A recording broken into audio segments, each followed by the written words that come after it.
开始说啊，就是日本这个态度呢，就是他没有办法嘛，就是因为刚才我们讲到哪儿，就是小飞的船不是叮当456让给撞那个他撞咱们，然后他自己撞了个大洞嘛，撞了个一平米左右的大洞嘛，对不对？然后呢，他就把谁给骂了呢？把小八嘎给骂了，因为这船是小八给造的，当时是三菱重工给造的。三菱重工兄弟们啊，在日本可以说是神话一般的存在。如果说军工这方面，日本三菱那可以说他们的当家花旦了。但是他的船造完之后，那跟咱们一干一撞，而且他撞咱们，直接撞出来一个1平米的大洞。所以当时小美啊，就老美就把那个小日子给骂了，说你怎么回事？你是不是偷工减料了？那日本没有什么办法。就是最多不就鞠个躬道歉，然后再磕头嘛，对不对？那说完这个插曲，老铁们，咱们再说回来啊。这次小飞的撞了咱家之后，他以为吧，这次的发展会跟之前一样，在出事之后呢，就草草收场就完事儿了。结果兄弟们啊，这次家人们他是万没有想到，这次小飞的撞了咱家的5205号船之后，南海的这个旧116号直接就干上去了，一把就搂住这个小飞的这个叫9701号舰。紧接着呢，5205号这个海警船一看，说飞子你是发疯了不？你疯了吧你啊？你那野狗发疯了，必须得收拾你啊，对吧？要不然出事了怎么整啊？于是呢，咱家这个5205号海警船那么一掉头，直接承担起了收拾疯狗这个举动，一个小转弯，一个小螺旋，直接就打算控制住菲律宾这个船了。结果呢，小飞的还是不死心，他就想说什么呢？就船尾撞咱家的那个5205号的船头，那你说咱能忍吗？肯定忍不了了。我们说了，我们的忍耐是有限的呀，对不对？于是呢，5205二话没说，加足马力，不但接住了小飞的船尾这个攻击，而且一用劲儿啊，咱都没说用全劲儿，就稍微用点劲儿，直接推着小飞的这个9701号船开始就叮当叮当叮当往前走啊！你们看没看见？今天那个新闻有那个视频啊，推着它直接就远离那个仙滨礁海域。而当时呢，菲律宾这个9701号舰一看咱家这边这动作，那可不得了了，直接吓尿了，尿不湿干平凉。最后呢，这菲律宾船长啊，赶紧就命令这个船说，赶紧把锚给放下去啊，就要彻底赖在这儿。但是咱就是说啊，这飞子的破船才多大呀？咱家家人们，咱家南海就116号船，之前连6万吨的油轮呐、货轮呐都处理过，那收拾你不跟提了小鸡崽子似的吗？对不对？所以说当时那个情况就是什么呢？前脚小飞的这个丢下船锚，后脚这个船锚直接就被干断了。船锚给干断了，兄弟们。然后就到了今天上午，这个飞的这个9701号船已经是差一点就从仙滨礁这个范围给干出去了。那么说到这儿，老铁们，今天大家最关注的问题来了，什么问题呢？有人说苏，咱不服气，为啥不一鼓作气呢？是不是把这个破船直接给干出去呢？还留那么一线呢？怎么为了日后好相见吗？这不是给人添堵呢吗？万一这小飞的突然出手了，直接把船往那个岛礁上一撞，到时候跟那个破马德雷山号一样的，直接坐瘫了，多憋屈啊！而且到时候且不说破坏环境吧，你处理起来你更难弄了，对不对？有一个马德雷山号，我们已经不能再多一点点了。怎么说呢？这种担忧啊，非常的正常啊。但是呢，看完这次的行动之后，大家压根儿不需要担心这种事儿发生。咱们暂且不说这个小飞的这个9701号船是菲律宾花了大价钱从小本的手里买的一个最新的船啊，一艘最新的船，2022年朋友们才交付啊。真的，小飞子也不舍得。咱就说，就算他真做了，又能怎么样呢？这次撞咱强势出手，顶着他猛干。他要还敢冲着这个岛礁就给坐瘫了，那时候他就更有理由了。毕竟这几天小飞的和美国啊，不是天天说什么环境问题吗？所以说白了，咱压根儿就不怕他耍赖皮。至于为啥要留这么一点距离，兄弟们，咱说了，就给你一个机会，给你一个台阶下，让你小飞的彻底把这个船自己给拖走。你们可别觉得说苏你想的是不是太美了？就从这件事来说，就从这个情况来看，真要动手，美军压根儿就没有这个办法介入，他只能在一边溜达。你说这情况，小飞的他能看不着吗？现在是给他机会呢，让他自己拖走呢。如果小飞的再给脸不要 OK 了，那么好了，我们到时候突然出手，直接拖走，兄弟们，3艘拖船都在那儿呢，就116，就115，直接还有2个船都在那儿呢。如果要是说我们这边上点活，上点压力，1艘就够了，不必要3艘。3艘什么概念，兄弟们，你们自己都明白，对不对？这不就是为了拖走那个，就是那个仁爱教那个马德雷山号提供了充足的准备和理由吗？对吧？毕竟你要搞这个大扫除，没有理由只打扫客厅，不打扫卧室吧？对吧？你们想是不是这个事儿，家人们？到那个时候可不是说这个宪兵礁这么1艘船的事儿了，马德雷山号照样给你干走。那说到这儿，有人就可能就会说了啊，如果菲律宾识破意图了，他自己把船拖走了，那马德雷山号咋整啊？怎么弄啊？哎，家人们，他菲律宾要是自己要是不拖走，或者是说自己要是拖走了，那就更陷入到圈套了。你们想想，这个美军印太司令说什么要给菲律宾这个补给船护航，对吧？前2天说的，28号说的，29号说的，忘记了啊。反正这2天不是28就29，说要给飞的这个补给船护航，才过去几天呢？这9月1号吧，过去不到3、4天呢。对不对？结果这次小飞的挑事儿刚被干一顿，转头菲律宾自己把船给拖走了。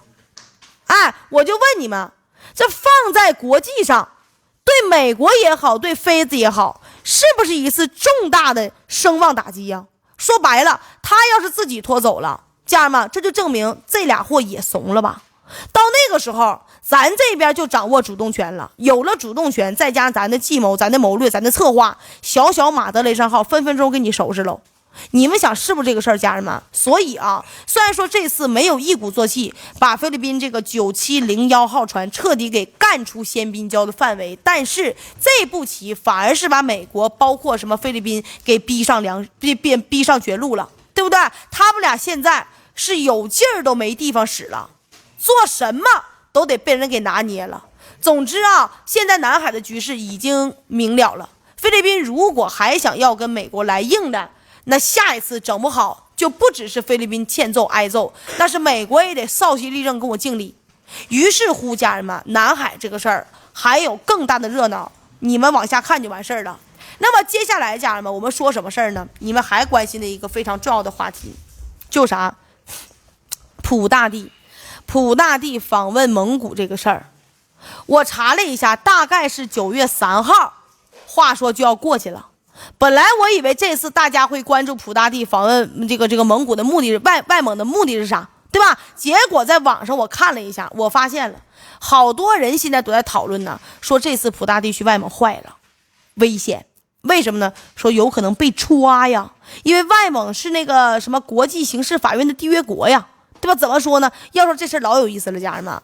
理论上蒙古国是国际刑事法院的成员国之一，只要普大帝一入境，蒙古国就有执行该法院判决的这个义务，必须主动把普大帝给逮了。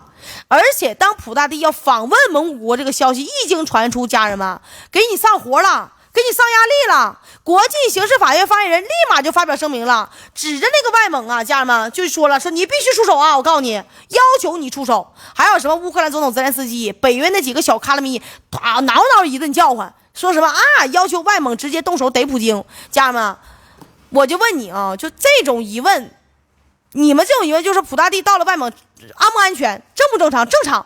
但是就算这样，我还要说什么呢？你就给外蒙100个雄心豹子胆，他吃肚里面硬塞外蒙都不敢动手，你们信不？为啥这么肯定，家人们你们觉得敢给我扣1，觉得不敢给我扣2，好吧？为什么这么肯定？原因很简单，你们以为这个普大帝去访问这个外蒙是去笑嘻嘻说好话吗？屁！普大帝去外蒙，那说白了就是兴师问罪去的。本来这个外蒙要给美国出售稀土资源，就已经让东方大国包括俄罗斯有点不爽了。结果呢，1个月前，也就是8月1号的时候，布林肯去外蒙访问之后，外蒙居然直接把西伯利亚力量2号给停了。外蒙你听我说直接把西伯利亚2号管道就这么一停。咱就说了，这个管道如果让他外蒙吃了亏也就算了，关键是什么呢？关键这个天然气管道，我这个声卡又没声了。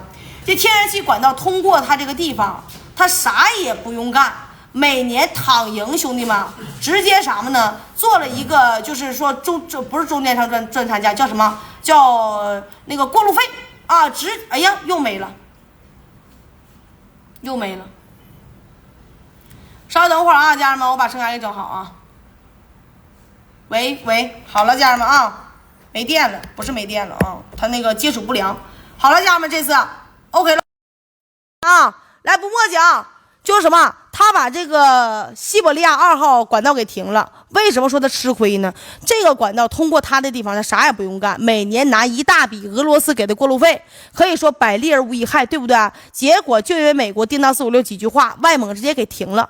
本来这个普大帝还没空追究这个事儿呢，毕竟这个中东啊，包括俄乌这个局势现在不太好。结果转过头来，8月20号，泽连斯基也下令把俄罗斯给欧洲的天然气管道也给切断了。那这就让俄罗斯坐不住了呀！这2条管道被制裁不少啊，对不对？但是每年老铁们啊，也能给俄罗斯挣不少钱呢。这都停了，肯定是不行的呀。所以说，普大帝这次去说白了，就是要把这个事儿从根儿拔起，从根儿解决，就得给外蒙上一课。咱说实话了，人说普大帝干啥去了？是去访问去了吗？那是教育孩子去了。那你说啊，蒙古他遇到软柿子还能捏一下？咱就说他周围也没有软柿子呀，他称人家美西方凡是给蒙古这个蒙古国啊援助的都是他第三邻国，这不扯淡的吗？对吧？刚才我说了，蒙古遇到软柿子能捏一下，现在普大帝带着乐器去的呀，那个炸弹似的呀。外蒙他敢动手吗？再说了，谁敢对普大帝动手啊？我就不明白了，反正我想不出来。大家都知道啊，外蒙只有2个邻国，一个是东方大国，一个是俄罗斯，其他所有国家想要进入外蒙，但凡你想进来，你必须得，不管你走海陆空啊，你3条路，海上空中陆地，你都得经过东方大国，包括俄罗斯，对吧？你说这种情况之下，你外蒙你就再舔美国，他肯定也不可能直接敢跟俄罗斯翻脸吧？那邻居是搬不走的邻居啊，你不能换家吧？对吧？而且退一万步来说，就算外蒙你是个愣头青，你非得要动手，然后你把普大帝给抓了，我就问你，你抓了之后，你不可能把人留在外蒙境内吧？你得把人送出去吧？那么好了，哎，你拉着普大帝的飞机怎么走？你从东方大国俄罗斯谁的脸孔过？而且如果真就这么离谱的事出现了，然后把普大帝偷摸给送走了，我就问你，这帮人把普大帝送哪儿去审问去？送美国吗？美国人他敢收吗？送南非吗？美国人不敢收这个探手山芋，南非敢收吗？说白了，就算真抓了普大帝，不但没有事儿，反而还会借此机会好好让这个国际法庭给丢点脸。所以啊，担心普大帝被外蒙抓走的都可以歇歇了，兄弟们。不过我个人推测啊，就这次普大帝去外蒙啊，也不一定就是一帆风顺的。虽然不至于被外蒙给逮了，但是中间出点小插曲，恶心一下俄罗斯，那也是有可能的。知道吧？为什么呢？因为我看了一下外蒙和美国这段时间的沟通，非常不对劲儿。然后我又看了一下这次啊，虽然是普大帝兴师问罪，但是呢，确实是蒙古国主动邀请普大帝去的。你们就没有觉得这事儿有点巧合吗？蒙古从今年的4月份开始吧，就开始高调搞事情啊，又是给美国卖稀土。就在我们制裁美国稀土的时候，他给美国卖了稀土，又是要跟美国进行军事合作啊，邀请他们驻军，然后把西伯利亚2号8给停了。然后最后一次就是什么呢？8月1号，布林肯访问外蒙，又敲定了一些安全合作。然后到了月底，外蒙就是这么巧，主动邀请普大帝去访问，并且在访问开始之前，美西方媒体又开始带节奏，炒作普大帝可能在外蒙被抓了。咱稍微想一想，稍微动点脑子，哪有这么巧合的事儿啊？对不对？无巧那不成书了呢，就是。所以说啊，很有可能就是美国家人们提前下了一个圈套，知道吧？提前下了个圈套。至于美国人打算怎么操作，老铁们，反正肯定不是直接把什么普京给逮了。但是啊，我估计这次普大帝访问外蒙，美国人一定要搞点颜色革命啥的，甚至是什么恐袭呀之类的事儿，来好好恶心一下俄罗斯啊。为啥会有这种推测？原因很简单，我就问你们一个问题啊，你说外蒙跟东方大国俄罗斯接壤，他跟美国可以说是完全不搭嘎，搭不上边儿。为什么这个外蒙会跟美国这么亲呢？不是因为别的，就是因为什么？苏联解体之后，俄罗斯对外蒙的掌控越来越弱，导致美国资本强势杀进外蒙的市场，然后以极快的速度拿下了外蒙好多产业，其中最重要的什么呢？就是外蒙那边的媒体，至少80%兄弟们都是美国人在背后操控的，再加上美国安插的外蒙的那个 NGO 的那个组织，这家伙一顿宣传的，那把美国夸的妈天花乱坠的。他一个外蒙，他这个那么点的国家，一个内陆的国，他没出过海，没出过国呀。一看，哎呦我妈，这么好呢，就觉得跟大哥混有饭吃。他不知道真正谁的大哥，眼界就那么窄，知道吧？人穷志短嘛，对不对？这才导致外蒙这边他就是亲美，然后对东方大国和俄罗斯有敌意。虽然听起来有点离谱，家人们，对外蒙就吃饱了撑的，喂得太饱了，知道吧？就脑子不灵光，弦儿搭错了，跟有病似的。是不是啊？虽然说这个刚才我说听起来离谱，就是说美国掌握的媒体就这样，他能把活的说死了，死的说成活了啊，黑的说成白的，白的说成黑的，少的说成多的，多的说成少的，然后忽悠一大堆不了解真相的傻子，心甘情愿当枪使。昨天我不是讲润人润到美国去干啥去了，盘子都刷不上，司机都当不了，对不对？最后都是当然美国给你送回来了，就包括那些那个对吧？那个什么是跑路的，犯了那个罪的跑路的。对吧？然后对着我们东方大国俄罗斯一顿输出，就是外蒙干的事儿。所以你们就想啊，美国人他虽然不能逼着外蒙直接把普大帝给逮了，但是啊，他逼着外蒙邀请普大帝访问，然后再利用自己部署在外蒙的那些组织和媒体搞一次煽动，然后在普大帝访问之前或访问的时候稍微搞出来点混乱，稍微搞点新闻，那是轻而易举的事儿。那么至于普大帝会不会有什么生命危险啊？我只能说可能性真不大。真不大，但是绝对不是没有的。毕竟民间这个激进分子真是动手了，外蒙他也有理由给自己解脱开脱。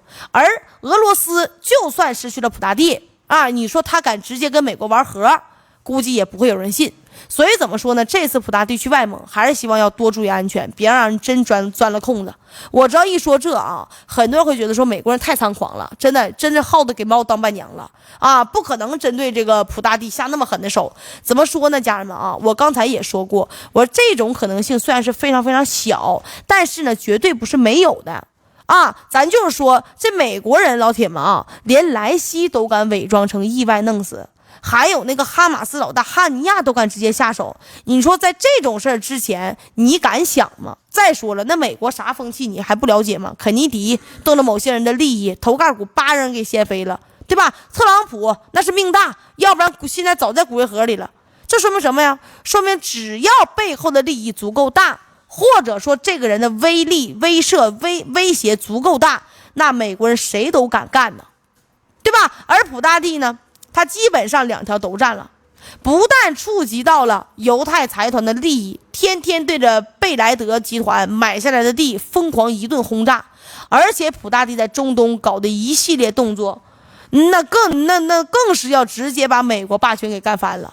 你说在这种情况之下，我说这个美国人有可能煽动外蒙这些人去搞恐怖袭击，有什么问题吗？而且老铁们，你们别忘了，家人们，美国干这个事儿是太擅长的了，太擅长了。说到这儿，我突然想起来，今天还有个消息啊，也非常狠。什么事儿呢？这2天俄罗斯不是改变策略了吗？一边在乌克兰战场上猛干，然后另一边呢，库尔斯克州这个战场上就是主打一个防守啊。本来这么搞是不是挺好的？对不对？乌军的精锐虽然打不出什么成绩，最起码他们比俄乌战场上的乌军安逸的多了。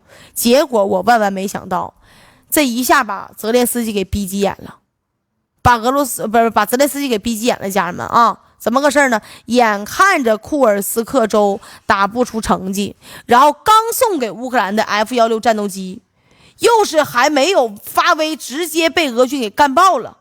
甚至乌克兰空军总司令都炒鱿鱼了。这一下老铁们，北约直接不干了，蒙圈了。你们没听错，刚开始只是德国波兰说要断供，波兰断供这个事你们不知道吧？最五五玄玄，最龇牙咧嘴，第456个国家说不供了，说我们已经给乌克兰提供了拼尽全力可以提供的东西啊，就是不提供了。前2天的新闻没讲啊，就这么一句话。德国波兰说断供之后，现在家人们，你知道谁又出来了吗？英国法国也都不干了，一声令下，不但让他们的士兵撤退到后方不说，关键是英国这次打算停止给乌克兰送风暴阴影导弹了。兄弟们，风暴阴影导弹在俄乌战场上可出了不少力啊，这影响可太大了。毕竟这2天俄军可是刚刚炸了风暴阴影导弹的仓库啊，这英国人要断供了。那你说眼看着北约这边退了，泽连斯基能不着急吗？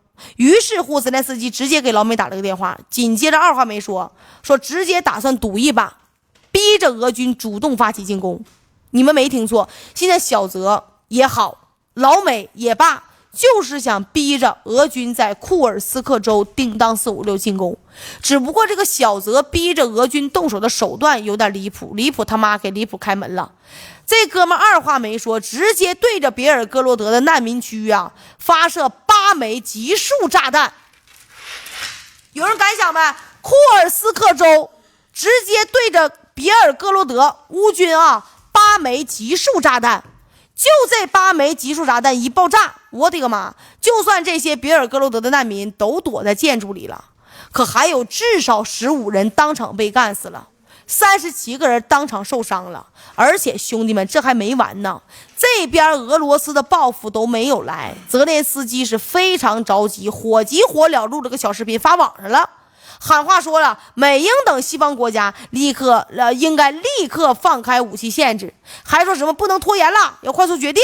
那你说这种咋咋呼呼呜呜旋旋的，那些英国、法国、波兰谁能听得进去？肯定不能啊，对吧？而且这次泽连斯基也真是找死了。你说你搞啥行动不行啊？你专门对着别尔哥罗德州的那个平民，你用集束炸弹，你这不找死的吗？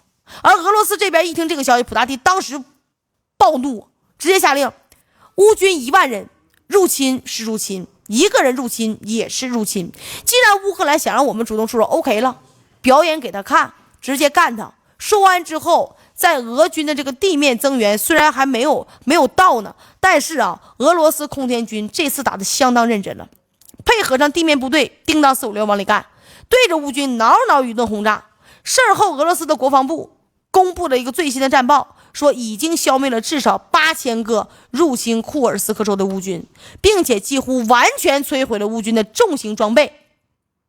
我的个天老爷，就这个举动泽连斯基直接蒙圈了，心想说了，我就想让你主动出个手，我没想让你全面反攻啊。而美国人就更震惊了，他正等着看这个乌军打出喜报呢，结果老铁们没想到，这次炸了俄罗斯这个难民聚集区之后，把俄军彻底给逼急眼了，那咋整啊？美国人肯定不能看这个乌军彻底完蛋呢。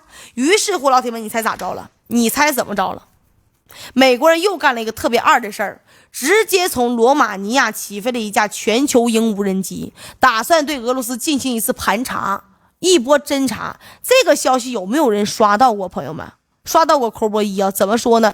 可能很多人看到的后续是美军这架全球鹰无人机起飞没一会儿，直接遭到电子压制了，最后狼狈收场了，对不对？然后返回到罗马尼亚基地趴窝了。但是这个消息不对，基本上都是胡扯。我当时我就觉得不可能，因为 RQ4 全球鹰无人机虽然说战斗力比那个 MQ4 死神无人机弱一点，但是它的侦察能力，包括抗电磁干扰能力，那可比死神无人机强多了。再加上什么呢？在这个叫罗马尼亚起飞的这个地方，就算跟俄罗斯直接接壤，那俄军也不太可能有能力刚起飞就压制。懂我的意思吧？所以我就去这个别的网站上，我去查了一下消息，查一下，好家伙了，家人们，这次美军的 RQ4 无人机不但起飞成功了，而且真是直接干到俄罗斯的上空飞了一圈，并且在1.9万米的高度对莫斯科进行了一次侦察。你们没听错，朋友们这次美国就是这么疯狂，直接把 RQ4 全球鹰无人机干到莫斯科了。有人会觉得说，苏你说的太离谱了。我跟你们说，一点不离谱，你们有据可查，有证可依因为在俄军发起反击的情况之下，如果美军还想保证乌军能撑得住，他就必须得劝说北约这边提供援助，甚至是下场。那么在美军自己不下场的情况之下，你怎么达成这个目标说白了，就只能是美军提供援助，然后让乌克兰这边搞一个惊天地泣鬼神的大新闻。一个能让北约国家看到下场信号的大新闻，对吧？而这个新闻就是莫斯科，毋庸置疑，莫斯科是自带流量的呀，就是对莫斯科发起一次成规模的袭击。这次美军的 RQ-4无人机去莫斯科上空去探了、测了、查了，就是为了这点事儿啊！都不准说我这个推测不对啊！今天你们不知道，今天凌晨6点20的时候，莫斯科时间凌晨1点20的时候发生了啥事儿吗？不是别的，就是莫斯科遭遇了一次大规模的无人机袭击。光是俄罗斯国防部在市区击落的无人机至少有20架，至于郊区那边拦的兄弟们，那就更多了。就因为这次袭击，家人们，莫斯科机场直接停运了，好多滞留的旅客全都在那趴窝了，估计到中午才慢慢开始恢复航班。而且这还不是最狠的，兄弟们，你知道最狠的啥吗？这次除了有1枚导弹在莫斯科郊区被提前拦截之外，另外还有2架无人机，他们袭击的目标分别是克里姆林宫还有普大帝在市区周围的一个办公室。虽然说都没有袭击成功，但是兄弟们，你们想啊，莫斯科呀，朋友们，距离乌克兰得有多远呢？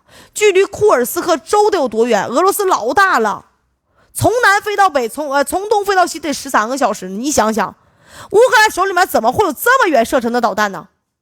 再有就是这次乌克兰袭击的目标看似就是是要在莫斯科市区带来混乱，但实际上明显是冲着俄罗斯政府大楼、办公大楼的呀，对吧？甚至说白一点，冲着普大帝去的呀。只是因为莫斯科左3层、右3层、里3层、外3层防空做的太牛了，防空系统哪儿防不住，莫斯科必须得防住啊，他没成功罢了。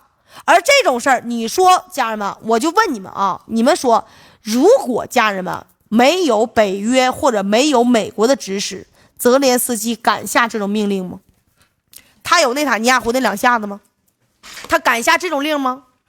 我估摸肯定不敢。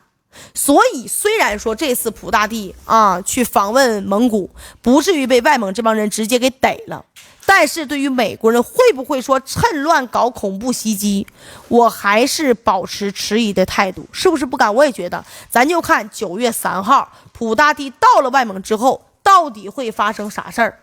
那么说完这个，咱再说谁呢？今天说个小事儿，塞尔维亚这个事儿，大家都知道，前段时间塞尔维亚说想买几个战斗机，记不记得？然后一听这个消息呢，那个得赚钱呐，所以咱也好俄罗斯也好，那兴高采烈就去竞标去了。结果朋友们，万没想到，前天武契奇直接宣布说要买12架战斗机，你们可能会猜是咱家的，或者是俄罗斯的，对不对？但是都错了，他买了是12架法国的阵风战斗机。本来这个消息我也没当回事儿。国际军购市场嘛，那绝对不是只考虑性价比就行的，背后还有大国博弈呢，对不对？那才是最重要的呀。但是我没想到这个事儿现在越传越离谱啊！网上好多人就开始说了，塞尔维亚背弃中俄呀。这个咱得解释了。以前老看我直播的老铁们，你们都知道，对于武契奇这个人，我的评价一直是很中立的之前看他1.9米左右的大个是吧，坐个小板凳在特朗普面前，那真够可怜的。后来呢，科索沃局势出变故了，他先是强硬派，这个出了一大堆坦克导弹过去，然后就在我以为说这次的事儿要出结果的时候，武契奇居然转头亲自去跟科索沃的老大谈判了，平息了。我也觉得是有点不爽啊，包括后来他给乌克兰卖导弹啥的，咱这都不说了，我的评价绝对是非常中立客观的。所以说，对于这次武契奇最后选择法国的阵风战斗机，咱的评价那也必须是客观的、公正的。虽然说他最后没选择买东方大国包括俄罗斯的战斗机，但是呢，我觉得这个事儿他还真没做错。你们想，这一笔军购订单拢共10来架战斗机，没有多少钱不说，对于塞尔维亚面对的敌人来说，这个战斗力也绝对不算啥。那么如果武契奇家人们这个时候硬着脑瓜皮子买东方大国俄罗斯的战斗机，你们觉得北欧北约和欧洲那帮人能放过他吗？肯定放不过。而且这个时候他出事，那纯粹是给大哥找麻烦保准会让科索沃这边事再闹起来，说不定第3章又从科索沃开始。而且大家别忘了，塞尔维亚周围都是什么人？你们把地图打开，北约呀，群狼环伺都是北约国家呀。买了东方大国俄罗斯战斗机，到时候送货又是个大麻烦。所以说，结合以上2点，买了法国阵风战斗机，那确实没啥毛病。至于最后一点，我为啥说不买它577呢？还有个重要原因啊，就是我觉得这次577决定要买这个法国战斗机，其实是一个非常妙的计谋啊，是一个策略。为什么？如果他买了什么英国的、印度的或者美国的战斗机，我必须得买他2局。但问题什么呢？他买的是法国战斗机呀，而且还是马克龙亲自跑到塞尔维亚首都去访问的，然后签署的这个军购合同。